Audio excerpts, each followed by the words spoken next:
Ganda oh.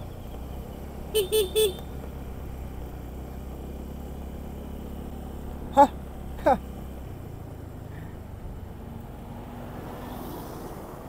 Ganda dito ah. Dito I love Bacau. May mga bahay nga doon sa baba oh. Ganda oh. Yun, medyo gumanda-ganda yung kalsada dito kumpara kanina. Letter C yung liko.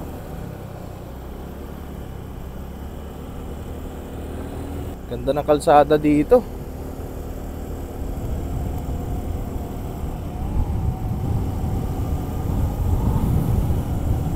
Oh, landslide ata yun, no? Ano, kita nyo ba yan? Ito talagang gusto ko pa nag-rides eh. Yung mga gantong view ng nature. Ito yung nakakatanggal ng pagod sa init eh. Alam nyo yung kahit na mainit, hindi nyo iniinda pag nakakakita kayo ng ganito. Kapag nagmomotor kayo sa mga ganito. Mukhang di siya landslide, mukhang kinuwari siya. Yun lang. Kung sinira yung kalikasan ah. Ayun no.